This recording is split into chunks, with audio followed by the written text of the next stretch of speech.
Të tjera gra dhe vajza përgjatë vitit 2026 kanë përfituar urdhrin e mbrojtjes. Avokata Elona Mone sqaron se urdhrat e mbrojtjes jepen për gjitha ato gra dhe vajza që bien prej dhunës psikologjike dhe asaj fizike.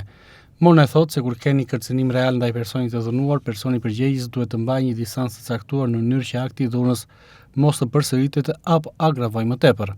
Nuk mund të them që janë në rritje, ka raste të lëshimit të urdhrave të mbrojtjes, patjetër sidomos për shkak të dhunës psikologjike, e cila është rëndome për hapur, por edhe për shkak të dhunës fizike, të cilat ne kemi pasur raste, janë denoncuar dhe nuk janë ndjekur vetëm në lidhje me lëshimin e urdhrit menjëhershëm të mbrojtjes, por janë ndjekur edhe për veprën penale të dhunës në familje.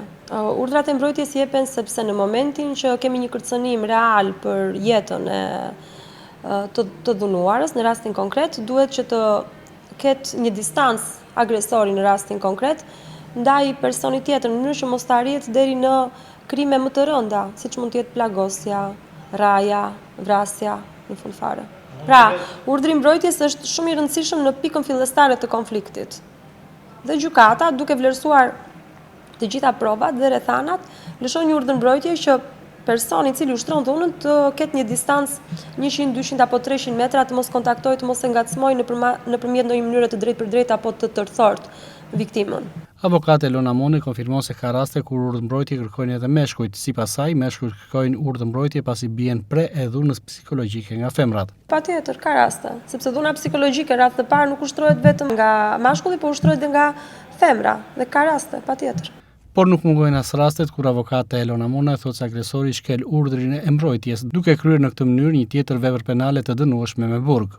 Zbatohen, po, sepse urdhri i mbrojtjes, vendimi i urdhrit të mbrojtjes është shumë i rëndësishëm, ligjërisht, është titull ekzekutiv dhe menjëherë sapo ky lëshohet, njoftohet si komisariati i policisë, po ashtu zyra e përmbarimit dhe zyrat e shërbimit social, të cilat të treja së bashku drejtojnë punën në mënyrë që ky urdhër të zbatohet. Sepse agresori në rastin konkret e ka shkelur urdhrin e mbrojtjes, nuk i është përmbajtur urdhri të mbrojtjes.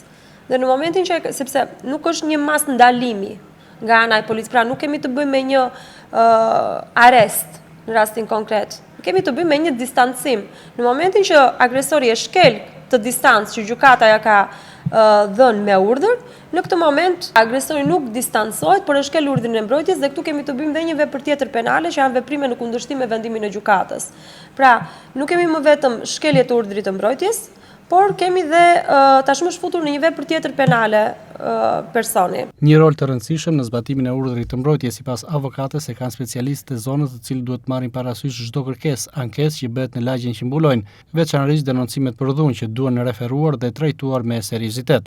Unë mendoj që nga fillimi e kam thënë që nëse ka një rol kyç në rastet e urdhrave të mbrojtjes janë SPZ-t, pra specialistët e zonave të caktuara, pra të lagjeve, sepse kemi pasur shumë raste kur klientët tanë palët, pra janë drejtuar të plotfuqishmit që i themi në termat popullor apo specialistit të zonës, dhe nuk i kanë marrë seriozisht rastet e dhunës psikologjike radhë të parë. I kanë kthyer përsëri viktimat në banesa.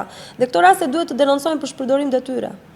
Pra, rolin kyç këtu e ka specialisti i zonës për ta çuar deri në fund situatën. Vitet e fundit edhe në Vlorë nuk kanë munguar rastet kur gra dhe vajzat pajisura me urdhër mbrojtje kanë sërish pre dhunës psikologjike dhe fizike, por dhe tentativës për vrasje.